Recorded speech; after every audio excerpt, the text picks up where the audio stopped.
우리 할렐루야 샬롬하고 인사합니다. 할렐루야 샬롬 샬롬 샬롬 샬롬 샬롬. 하나님 사랑합니다. 여러분 주 안에서 사랑합니다. 오늘 창세기 23장 1절에서 4절 16절에서 20절 사라의 장래에 대해서 말씀하고 있습니다. 19절에 보니까는 가나안 땅 마무리한 막벨라밭 굴에 장사하였더라 이렇게 나와 있죠. 그래서 이제 그 땅이 아브라함의 소유가 됐어요. 사람은 죽죠. 오늘 우리 성경 전체에서 죽음을 경험하지 않은 사람 에녹과 엘리야입니다. 우리 예수님마저도 주의 자녀의 죄를 대속하기 위해서 죽음을 경험하셨어요. 하나님께서 우리 주님을 사흘 안에 일으키셔서 주님의 영원한 영광의 몸을 입으신 첫 번째 사람이 됩니다. 부활한 사람. 오늘 본문은 아브라함이 137세가 되었을 때 아내 사라를 잃은 내용 10년 차이더라고요. 아내하고 그죠? 117세 사라가 돌아가고 137세인 아브라함이 장례를 치르죠. 아내 사라는 127세까지 살고 세상을 떠났습니다. 아브라함은 가나안 땅에 들어온 지 62년이 되었는데 아직 약속의 땅에 한 채의 땅도 없었어요. 자신에게. 그렇다면 아브라함에게 하신 땅의 약속은 취소가 되었거나 실현되지 않은 것일까? 그럴 수는 없죠. 하나님의 땅에 대한 언약은 영원한 언약이기 때문에 땅과 생명은 또한 영원해야 합니다. 따라서 아브라함과 사라가 영생을 얻어야 그들에게 하신 하나님의 언약이 이루어질 수 있었어요. 궁극적으로. 아무튼 사라가 110세를 새로 죽습니다. 성경에서 나이가 언급된 여자는 이 구절이 유일합니다. 사라. 이는 사라는 여러 민족의 어머니로 아브라함의 씨를 낳은 주인공이기 때문에요. 창세기 17장 16절과 19절에 증거하고 있죠. 아브라함과 사라는 그랄의 아비멜렉 왕과 언약을 맺고 약 30년 정도 그랄 땅에서 살아요. 이삭은 무럭무럭 자라서 30세가 넘었습니다. 아마도 하나님은 이삭이 30세 되던 해에 아브라함에게 이삭을 번제로 드리는 시험을 하셨을 것이고요. 그때는 아브라함이 133세였고 사라는 123세였습니다. 다행스럽게도 아브라함은 믿음으로 그 시험을 합격했고 하나님은 아브라함의 믿음을 굉장히 기뻐하시죠. 그리고 그들은 그랄에서 조금 더 살다가 북동쪽 40km를 떨어진 곳으로 이주해서 과거에 80세부터 약 20년 동안 살았던 헤브론으로 다시 돌아가는 그런 여정이 증거되어 있어요. 성경에. 그리고 그곳에서 약 3, 4년 정도 지난 후에 사라가 세상을 떠나게 됩니다. 물론 사라가 죽은 후 38년 이후에 아브라함 역시 죽음을 지나 사라 곁에 장사가 되죠. 아브라함도 헤브론에서 죽습니다. 그러니까 38년 정도를 더 살다가 아브라함은 돌아갑니다. 아브라함은 사라의 시신이 있는 빈소에 들어와서 사라로 인해 슬픔에 애통하죠. 적어도 사라가 27세 이전에 아브라함을 만나 결혼을 했을 테니 그 약 100년 동안 부부의 연으로 살아온 셈입니다. 그리고 가나안 땅에 들어와서는 62년을 같이 살았어요. 그 사이에 얼마나 많은 사건들이 그들에게 있었는지 성경에 보면은 그 조목조목 나와 있죠. 그들은 함께 고생하고 함께 위험을 겪고 함께 아파하고 함께 울고 함께 웃었습니다. 가정이 파괴될 뻔했던 일도 여러 차례 있었고 정든족과 롯을 또한 떠나보낼 때도 아주 힘들었죠. 또한 그 목초지에서의 자신의 종들과 조카 롯의 그 종들이 다툼 때문에 결국은 나뉘어서 살게 되는 그런 역사도 있었습니다. 비록 몸종이긴 하지만 하갈 역시 한때 사라와 아브라함의 사랑을 받던 사람이었는데 그녀와 그녀의 아들 이스마엘을 쫓아낸 기억이 매우 아프게 드러나 있습니다. 무엇보다 이삭을 낳았을 때 둘이 갖는 기쁨은 말로 표현할 수가 없었죠. 얼마나 오랫동안 기다렸어요. 그렇죠? 심지어 이삭을 번제로 바칠 정도로 두 부부의 믿음이 증거되므로 하나님의 인정과 언약의 확증을 다시 받게 되죠. 더군다나 너는 내 친구다 이런 그 이름을 주시기도 했습니다. 즉 사라는 자신에게 주어진 가장 중요한 일을 완수한 거예요. 그러면서 아브라함과 사라는 100년을 함께 동고동락하며 해로했고 이제 아내 사라가 세상을 떠났어요. 2절에 슬퍼하다의 원어 사파하드는 가슴을 치며 크게 곡하는 슬픔이고 애통하다의 그 원어 바카는 감정을 절제하지 못하고 눈물을 흘리는 것을 뜻합니다. 그래서 원어를 잘 알면 원어적으로 읽고 해석을 하면 아주 더 은혜가 깊을 것 같아요. 즉 아브라함은 자신과 함께 나그네 길을 걸어온 아내 사라가 먼저 죽은 사실에 대해서 견딜 수 없는 슬픔과 아픔을 느끼게 되죠. 이것은 평소에 아브라함이 얼마나 사라를 아끼며 사랑했는지를 드러내고 있습니다. 100년 동안 살면서 그 많은 우여곡절을 겪고 결국은 아내가 돌아갔을 때 그 회한이 얼마나 대단했겠어요. 3절에 보니 그 시신 앞에서 라고 되어 있습니다. 표현이 아주 슬프죠. 그토록 아름답던 사라였는데 아주 예뻤던 것 같아요. 주분이 결국은 시신이 되고 말죠. 너무나 외모가 아름답고 품위가 있어서 애굽의 바로와 아내로 삼으려고까지 탐냈던 사라. 나아가서 거의 90세인 때에도 적은 나라이기는 하지만 블레셋의 그랄 왕이 첩으로 삼고자도 했던 그러한 사라였습니다. 내 죽음은 그 모든 아름다움을 차갑고 음침한 시신으로 만들어버려요. 그리고 무덤에 들어가면 그 시신은 얼마 후에 결국은 해골만 남죠. 전혀 아름답지 않죠. 해골의 모습은 오히려 두려움을 줍니다. 사라의 시신 역시 얼마 후에 해골이 되었을 것이고 사라뿐이겠어요. 우리 모두가 똑같죠. 이 자리에 있는 저와 여러분들 이렇게 온전한 모습으로 말씀을 증거하기도 하고 듣기도 하고 받기도 하고 하지만 결국은 우리는 진토로 변해버릴 것이다. 자신이 이렇게 된다는 것을 알고도 살아있을 때 부탁한 사람이 있죠. 바로 애굽의 총리를 지낸 요셉입니다. 그가 형제들 및 이스라엘 후손에게 부탁하죠. 15절을 보면 요셉이 이스라엘 자손에게 맹세시켜 이르기를 하나님이 반드시 당신들을 돌보시리니 당신들은 여기서 내 해골을 메고 올라가겠다 하라 약속을 시킵니다. 창세기 50장 25, 6절입니다. 요셉이 110세의 죽음에 그들이 그의 몸에 향재료를 넣고 애굽에서 입관하였더라. 그리고 나중에는 자신들의 나라로 이것을 메고 가죠.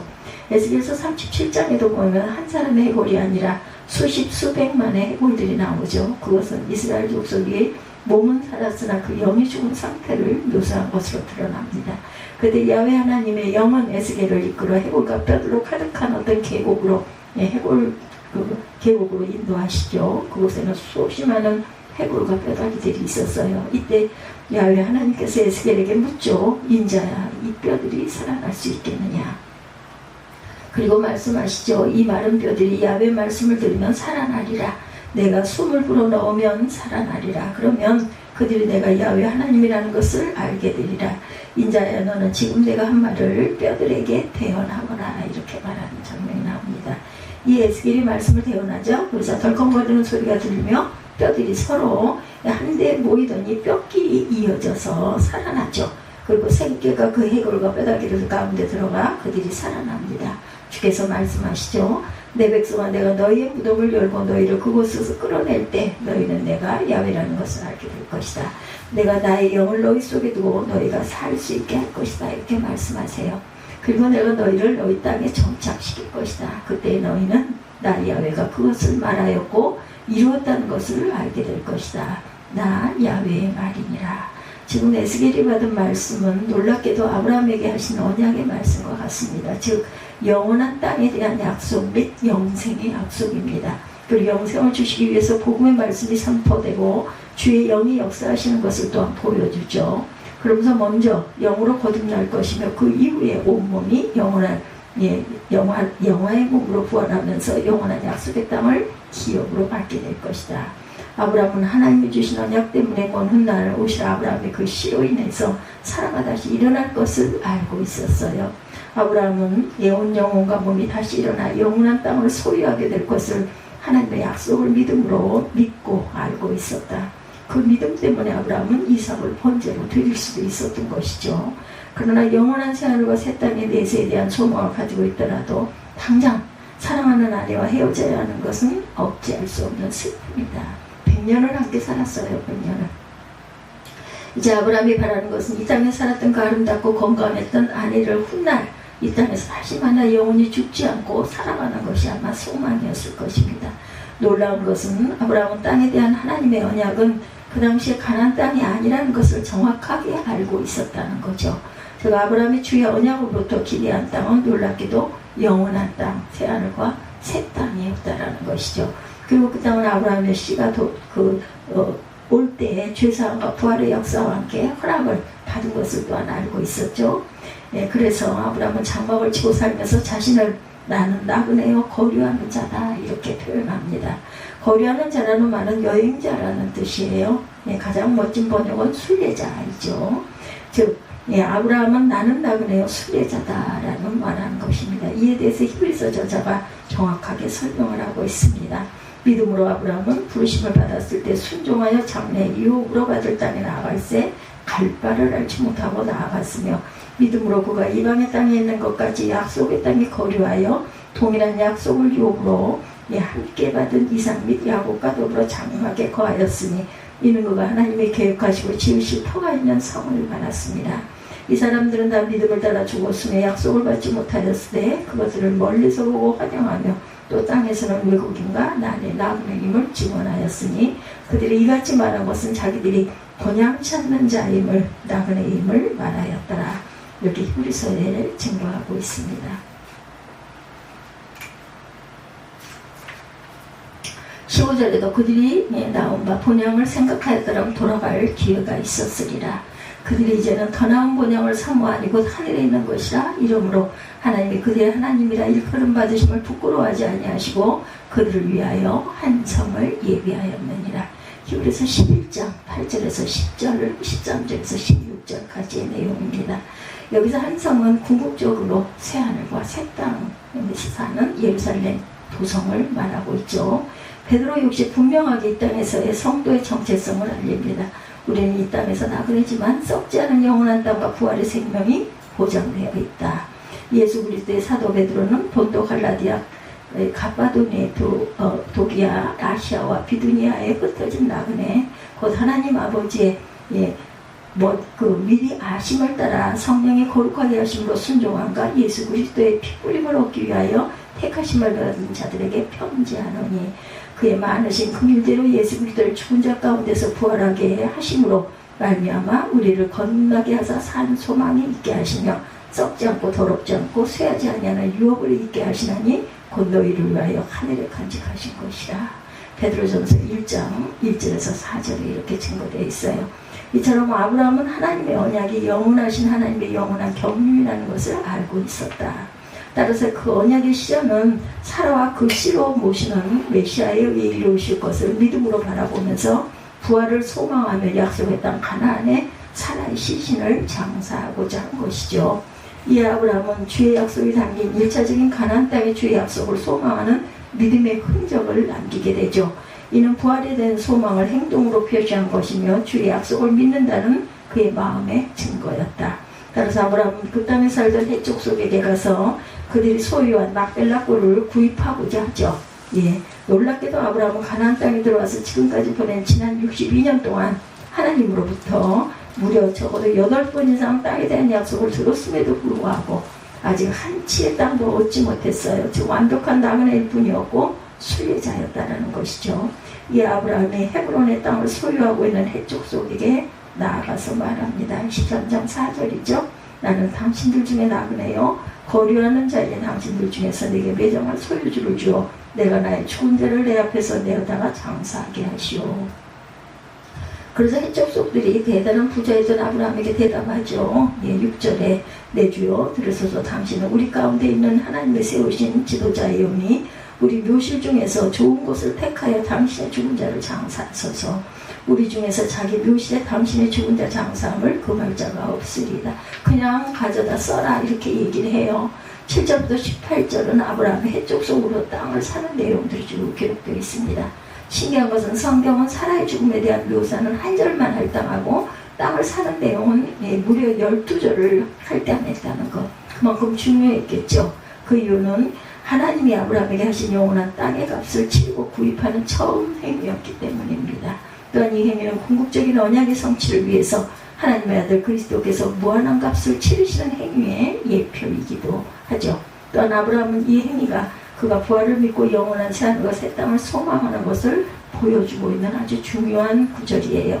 즉 사라의 죽음에 대해서 아브라함이 반드시 사라와 함께 영원한 땅에서 영생을 누릴 것을 확신한 것을 보여주는 장면입니다.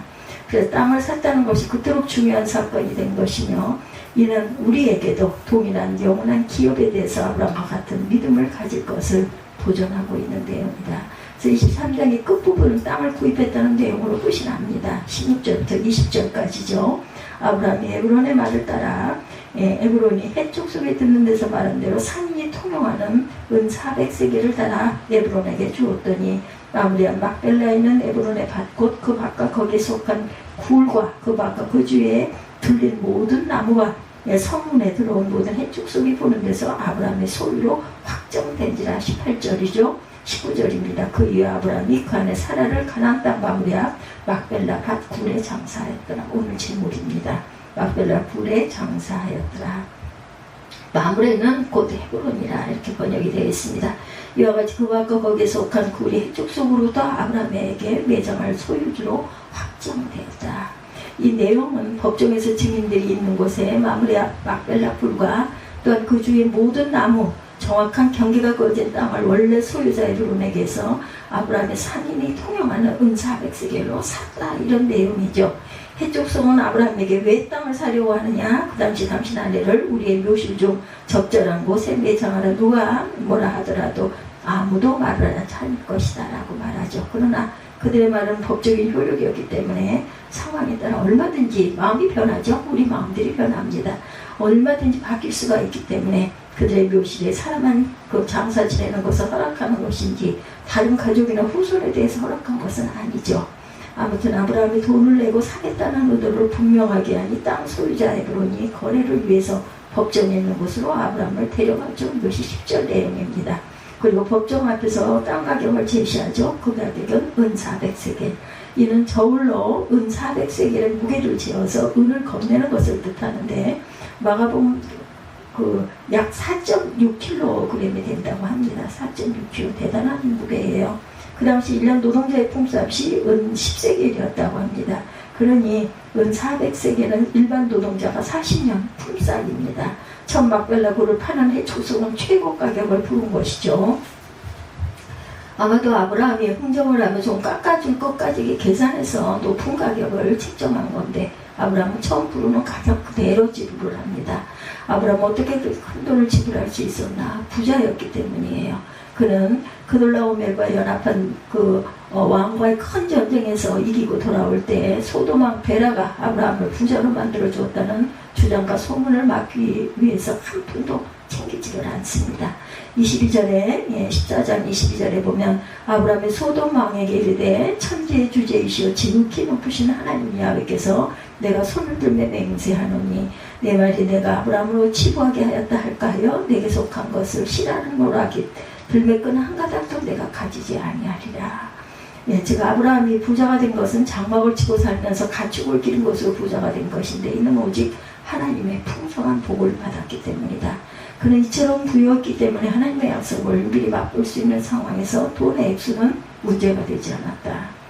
돈 모으는 것도 중요합니다. 이렇기 때문에 세상밖에 모르는 에브론은 기회를 놓치지 않고 아브라함을 등쳐먹었다 하더라도 아브라함에게 중요한 것은 돈의 액수가 아니라 헤브론의 막벨라 땅이었기에 최고의 가격을 바로 지불을 했다.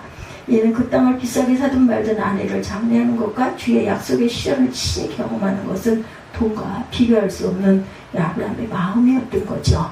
이는 마치 진주를 발견한 보석상과 다를 바가 없습니다.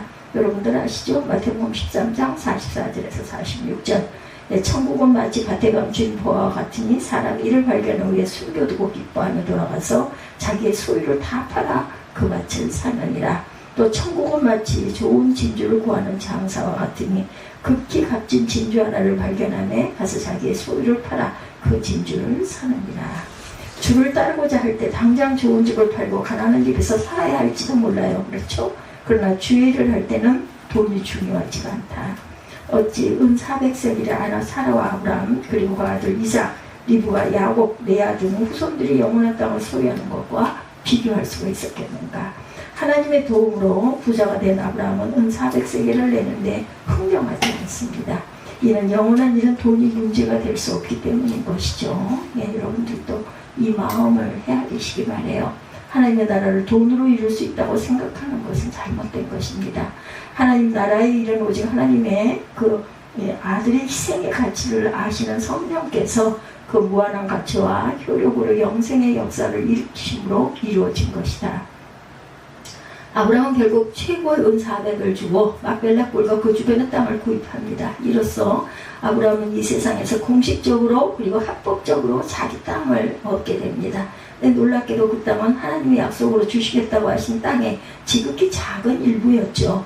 그럼에도 아브라함은 영원한 그 땅을 이 땅에서도 내 것이라고 불러볼 수 있는 특권을 누리게 됩니다. 이는 사라와 함께 영생을 얻게 될 때 영원한 이 땅에서 영원히 살 것을 정확하게 바라보았기 때문이다.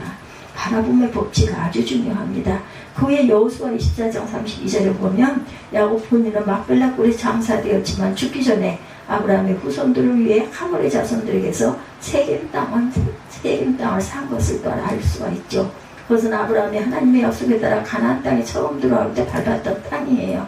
즉 약속의 땅을 점점 더 구입하는 것을 볼 수가 있습니다. 여호수아 24장 32절입니다. 또 이스라엘 자손이 애굽에서 가져온 요셉의 뼈를 세겜에 장사하였으니 이곳은 야곱이 100시터를 주고 세겜의 아버지 하몰의 자손들에게서 산 밭이다. 그것이 요셉 자손의 기업이 되었다. 이렇게 증거되어 있습니다. 그때 여호수아는 모세가 애굽에서 들고 나온 요셉의 해골을 야곱이 사놓은 세겜 땅에 묻는 것을 볼 수가 있어요. 이때는 사라가 막벨라 굴에 장사된 지 630년이 지난 후입니다. 거의 1000년 가까이 시간이 흘렀어요. 이는 이미 살펴본 것처럼 요셉의 유언이었던 것이죠. 출애굽 13장 18, 9절에 증거하고 있습니다. 그러므로 아브라함의 후손들은 수백 년의 세월이 흘러도 약속의 땅 가나안을 마음속에 새기고 있었고 또한 점점 가나안 땅을 차지해 가는 것을 알 수가 있죠. 그리고 마침내 여호수아 때에 이스라엘 백성이 가나안 땅에 정착했고 그 후에 다윗 왕 때에는 아브라함에게 약속을 주어졌던 그 땅을 가나안 땅의 경계선까지 포함해서 문자 그대로 차지하게 됩니다. 아브라함은 주의 약속을 함께 받은 사라를 위해 그 시신이 다시 살아나는 때를 준비하려고도 하는 듯이 악착같이 가나안 땅의 지극히 작은 일부를 비싼 가격으로 구입했다. 창세기 23장 20절이에요. 이와 같이 그밖과 거기에 속한 굴이 해쪽 속으로부터 아브라함의 매장한 소유주로 확장되었다. 아주 중요한 부분입니다. 그리고 사라가 죽은 이후에 아브라함은 38년을 이 세상에서 살다가 세상을 떠나죠. 그리고 본인 역시 이삭과 이스마엘의 손을 통해 막벨라 굴 안에 사라 곁에 매장이 됩니다. 아브라함의 향년이 175세라 그의 나이가 높고 늙어서 기운이 나여주고 자기 열조에게 돌아가네. 또한 그의 아들들인 이삭과 이스마엘이 그를 마무리 앞 해족속 소알의 아들 헤브론의 밭에 있는 막벨라 굴에 장사하였으니 이것은 아브라함의 해족속에서 산 밭이라 아브라함과 그의 아들 사라가 거기에 장사되었다. 창세기 25장 7절에서 10절 내용입니다. 이로써 우리는 그가 하나님의 약속인 영원한 땅을 유업으로 받는 것과 또한 부활과 함께 그 유업을 누릴 수 있는 영생을 얻게 될 것을 믿었음을 알게 되죠. 이처럼 아브라함과 사라는 세상에 속한 대도시인 갈대아 우르에서 나와 약속의 땅에서 나그네와 거류지로 80년에서 100년을 보내다가 그 영혼이 하늘로 올라갑니다. 그러나 그들은 주의 신실한 약속에 따라 하나님의 아들 그리스도께서 이 땅에 오실 때 영광의 부활체를 입고 약속의 땅인 이 지구의 온 땅을 유업으로 물려받을 영혼이 함께 사랑하며 살게 될 것을 믿었던 것이죠. 놀라운 것은 천지는 하나님이 지으신 것으로서 하나님의 소유라는 사실입니다. 하나님은 천지를 누구에게 파실 수가 없어요. 이는 하나님의 다른 창조주가 없기 때문이죠. 그러므로 천지는 영원히 하나님의 것이다. 그러므로 가나안 땅 역시 하나님의 것이에요. 이사야 8장 8절에 보면 가나안 땅은 하나님이 거하시는 임마누엘의 땅이다. 이렇게 증거합니다. 임마누엘이여 그가 펴는 날개가 내 땅에 가득하리라. 이사야 8장 8절입니다. 에레미야서에도 보면 하나님께서 가나안 땅은 내 땅이다 분명하게 말씀하고 있죠. 에레미야 2장 7절입니다. 내가 너희를 기름진 땅에 인도하여 그것의 열매와 그것의 아름다운 것을 먹게 하였거늘 너희가 이리로 들어와서는 내 땅을 더럽히고 내 기업을 역겨운 곳으로 만들었도다. 이렇게 선포합니다. 에레미야가. 하나님께서 아브라함에게 유업으로 약속하신 가나안 땅은 사실 궁극적으로 온 세상과 그 땅을 의미할 것을 바울이 또한 말합니다. 로마서 4장 13절에서 17절입니다. 아브라함이나 그 후손에게 세상의 상속자가 되리라고 하신 언약은 율법으로 말미암은 것이 아니요 오직 믿음의 의로 말미암은 것이니라. 만일 율법에 속한 자들의 상속자이면 믿음은 헛것이 되고 약속은 파기되었느니라. 이렇게 말씀합니다. 그러므로 상속자가 되는 그것이 은혜에 속하기 위하여 믿음으로 되나니 이는 그 약속을 그 모든 후손에게 굳게 하려 하시니라. 아브라함이 믿음과 하나님은 죽은 자를 살리시며 잃은 것도 없는 것도 있게 하는 것으로 부르시는 이신다. 이렇게 증거하고 있어요. 그래서 우리 창세기와 바울의 그 이야기, 이것이 신약과 구약이 연결되는 연결고리고 근거라는 것 잊지 마시기 바랍니다. 이 사실에 대해서 시편에서 이미 확증합니다. 하나님은 이들에게 온 땅을 주시며 또한 이방 나라를 주실 것을 말하죠. 이때 이방 나라는 아들과 함께 온 땅을 유업으로 얻게 될 것이다. 시편 2편 7절에서 8절입니다. 여호와께서 내게 이르시되 너는 내 아들이라 오늘 내가 너를 낳았도다. 내가 이방 나라를 내 유업으로 주리니 내 소유가 땅끝까지 이르리로다. 이렇게 말씀하세요. 다시 바울은 신약에서도 선포합니다. 로마서 8장 16, 7절 성령이 친히 우리의 영과 더불어 우리가 하나님의 자녀인 것을 증언하시나니 자녀이면 또한 상속자 곧 하나님의 상속자요 그리스도와 함께한 상속자니라. 그리고 그 상속이 온 땅과 온 세상인 것을 알려주기 위해서 모든 피조물이 주의 자녀들이 얻고 가야 할 곳이다. 이렇게 말씀하고 있습니다.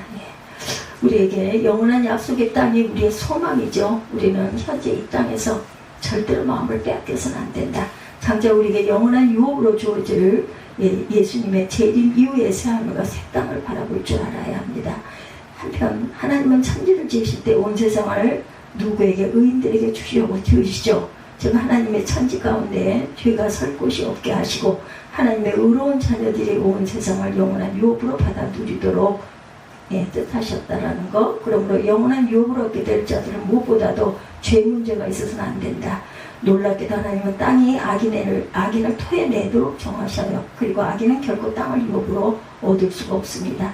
이러한 사실은 가나안 땅을 통해 뚜렷하게 나타나죠. 가나안 땅은 율법으로 다스려지는 영역으로 율법을 어기게 되면 그 땅에서 쫓겨나도록 되어 있다고 해요. 레위기 18장 24절에서 30절입니다. 너희는 이 모든 일로 스스로 더럽히지 말라. 내가 너희 앞에서 쫓아내는 족속들이 이 모든 일로 말미암아 더러워졌으며 그 땅도 더러워졌으므로 내가 그 악으로 말미암아 벌하고 그 땅도 스스로 그 주민을 토하여 내느니라. 그러면 너희와 너희의 동족이나 혹은 너희 중에 거류하는 거름이나 내 규례와 내 법도를 지키고 이런 가증한 일이 하나라도 행하지 말라. 너희도 더럽히면 이 땅에 너희가 있기 전 주민을 토함같이 너희를 토할까 하노라. 이 가증한 모든 일을 행하는 자는 그 백성 중에서 끊어지리라. 그러므로 너희는 내 명령을 지키고 너희가 들어가기 전에 행하던 가증한 풍속을 하나라도 따름으로 스스로 더럽히지 말라. 나는 너희 하나님 야훼니라. 레위기 18장 24절에서 30절입니다. 따라서 이스라엘 백성이 하나님의 법에 따라 야훼 하나님을 섬기지 않고 우상을 섬길 때 그들은 약속의 땅에서 쫓겨나 이방 나라에 포로가 결국 되고 말죠. 신명기 18장 36절입니다. 야훼께서 너와 내가 세울 내 임금을 너와 내 조상들이 알지 못하던 나라로 끌어가시리니 내가 거기서 목석으로 만든 다른 신들을 섬길 것이며 야훼께서 너를 끌어가시는 모든 민족 중에서 내가 논란과 속담과 비방거리가 될 것이다. 이렇게 말씀하고 있어요. 이 세상은 상속하게 될 날을 고대한다라고 말하고 있습니다. 로마서 8장 19절에서 21절입니다. 피조물이 고대하는 바는 하나님의 아들들이 나타나는 것이니 피조물이 허무한데 굴복한 것은 자기 뜻이 아니요 오직 굴복하게 하시는 이로 말미암음이라. 그 바라는 것은 피조물로 썩어짐의 종로로 탄 데서 해방되어 하나님의 자녀들이 영광의 치유에 이르는 것이니라. 로마서 8장 19절에서 21절입니다. 그러므로 성경은 그리스도 안에서 하나님의 자녀가 자녀된 자들이 부활과 함께 온 세상을 영원한 유업으로 상속받을 것을 분명하게 보이고 있어요. 베드로서 3장 12~13절입니다. 하나님의 날이 임하기를 바라보고 간절히 사모하라. 그날에 하늘이 불이 타서 풀어지며 물질이 뜨거운 불에 녹아지려니와 우리는 그의 약속대로 의가 있는 곳인 새하늘과 새 땅을 바라보노라. 따라서 하나님의 약속의 땅에는 죄 문제가 해결되지 않고는 영원히 갈 수가 없다. 그러니 하나님은 자기 백성에게 회개하는 영을 주셔서 이 문제를 해결해 주심으로 다시 그 땅을 돌려주십니다. 이때 하나님은 우리의 죄를 담당하시기 위해 안식년과 희년을 제정하시는데 그 제도는 실제로 우리 예수 그리스도를 속량을 예표하고 있습니다. 레위 26장 33절에서 35절, 40절에서 42절입니다. 내가 너희를 여러 민족 중에 흩을 것이요 내가 칼을 빼어 너희를 따르게 하리니 너희의 땅이 황무하며 너희의 성읍이 황폐하리라. 너희가 원수의 땅에 살 동안에 너희의 본토가 황무할 것이므로 땅의 안식을 누릴 것이다. 그때의 땅이 안식을 누리니 너희가 그 땅에 거주하는 동안 안식할 때 땅은 쉬지 못하였으나 그 땅이 황무할 동안에는 쉬게 되리라. 그들이 나를 거스를 잘못으로 자기의 죄악과 그들의 조상의 죄악을 자복하고 또 그들이 내게 대항함으로 나도 그들에게 대항하여 내가 그들을 그들의 원수들의 땅으로 끌어갔음을 깨닫고 그 할례받지 아니한 그들의 마음이 낮아져서 그들의 죄악에 형벌을 기쁘게 받으면 내가 야곱과 맺은 내 언약과 이삭과 맺은 내 언약을 기억하며 아브라함과 맺은 내 언약을 기억하고 그 땅을 기억하리라. 세상의 땅 전체는 가나안 땅이 예표하는 하나님의 자녀들의 영원한 기업이 될 것인데 그 땅에 영원히 거할 수 있는 자들은 오직 그리스도의 속량으로 죄사함을 받고 또한 하나님의 법대로 의롭게 살 수 있는 의로한 생명을 얻은 자라야 된다.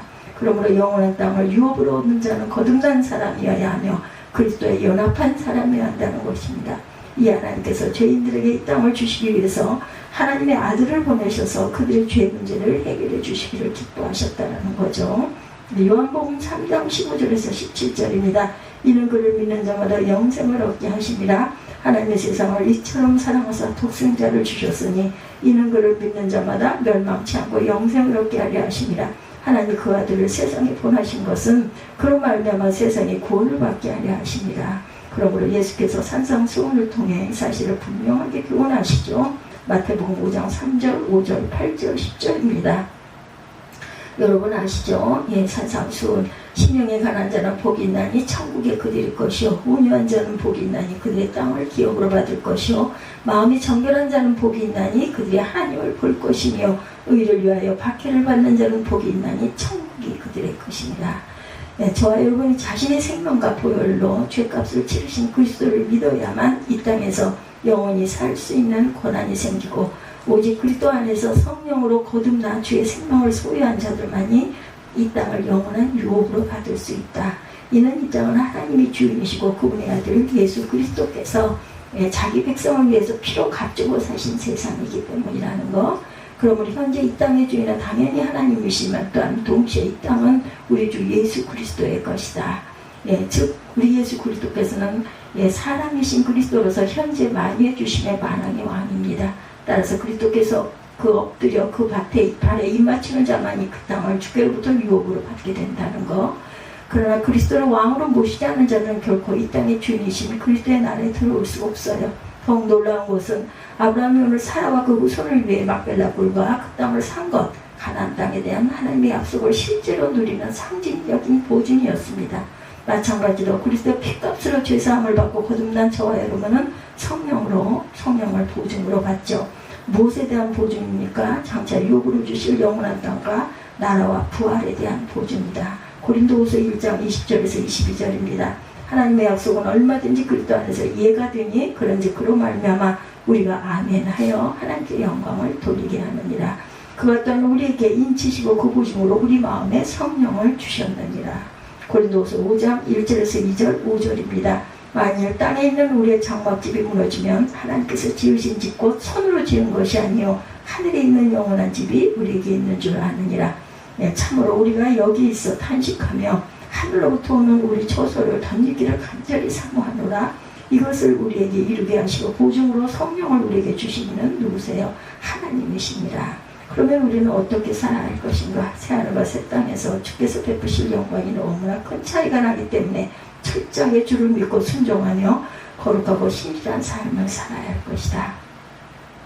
고린도후서 5장 9절에서 10절입니다. 그런지 우리는 몸으로 있든지 떠나든지 주를 기쁘시게 하는 자가 되기를 힘쓰노라. 이는 우리가 다 반드시 그리스도의 심판대 앞에 나타나게 되어 각각 선악간에 그 몸으로 행한 것을 따라 받으려 합니다. 또한 우리는 그 약속대로 의가 있는 곳인 새하늘과 새 땅을 바라보도다. 그러므로 사랑하는 자들아 너희 의가 이것을 바라보나니 주 앞에서 점도 없고 흠도 없이 평강 가운데 나타나기를 힘쓰라. 베드로후서 3장 13-14절이죠. 요한일서 3장 2-3절입니다. 사랑하는 자들아, 우리가 지금은 하나님의 자녀라. 장래 어떻게 될지는 아직 나타나지 아니하였으나 그가 나타나시면 우리가 그와 같을 줄을 아는 것은 그의 참모습 그대로 볼 것이기 때문이니 주를 향하여 이 소망을 가진 자마다 그의 깨끗하신것 같이 자기를 깨끗하게 하느니라. 고린도전서 15장 57-58절입니다. 우리 주 예수 그리스도로 말미암아 우리에게 승리를 주시는 하나님께 감사하노니 그러므로 내 사랑하는 형제들아, 진실하며 흔들리지 말고 항상 주의 앞에 더욱 힘쓰는 자들이 되라.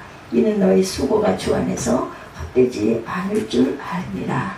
그러므로 우리는 세상에 속하지만 이 세상에 물들어서는 절대로 안 되며 하나님의 나라의 사람이 되었으니 또한 그 나라의 법을 지키면서 잘 살아야 된다는 거죠. 그 나라의 법을 예수께서 요약하셨으니 죽기까지 하나님을 사랑하고 그 사랑으로 이웃을 사랑하는 것이다. 그러한 사람이는 결코 죄가 틈탈 수가 없고 지극히 거룩한 사람으로 나아가도록 되어 있어요. 왜냐하면 하나님의 사랑은 무한한 거룩함이기 때문이다.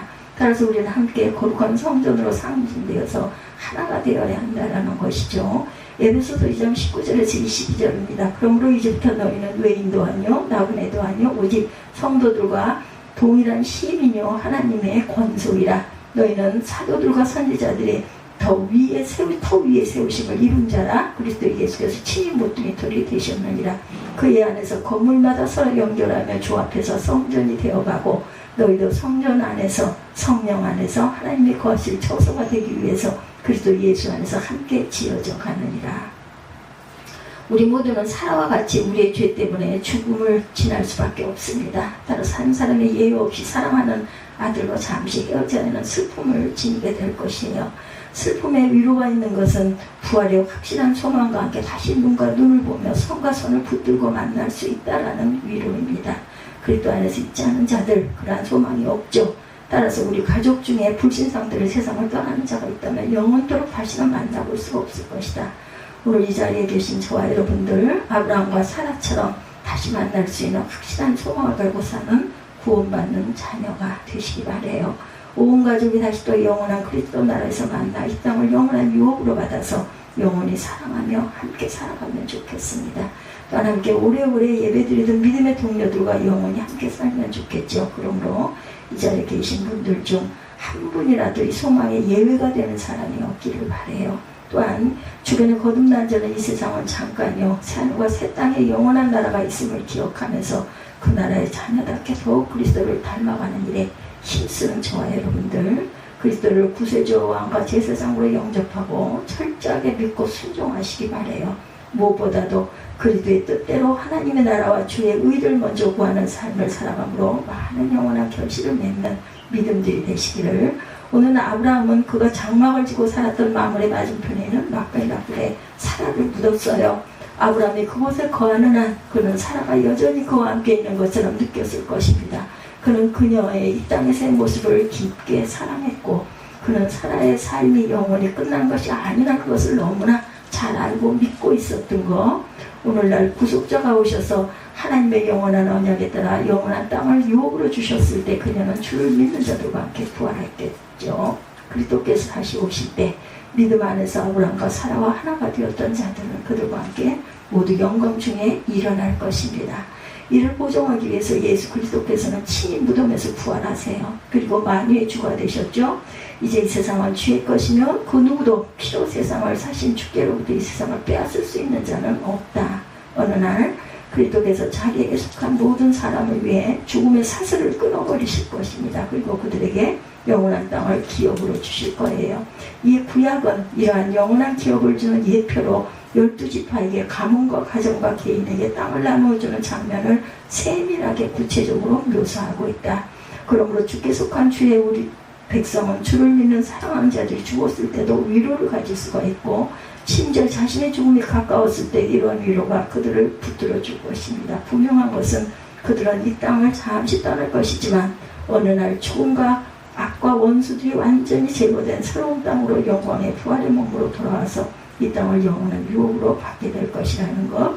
이 귀한 영원한 소망의 위로 가운데 늘 먼저 주께로 돌아가신 분들을 기억하고 더욱 힘차게 믿음으로 살아가는 저와 여러분들, 또한 가족을 온전하게 구원하기를 힘쓰는 저와 여러분들이 되시기를 주님의 이름으로 축복합니다. 창세기 23장 1절에서 4절, 16절에서 20절, 사라의 장녀의 막벨라 굴을 구입한 그런 내용에 대해서 함께 은혜를 나누었습니다. 기도하시죠.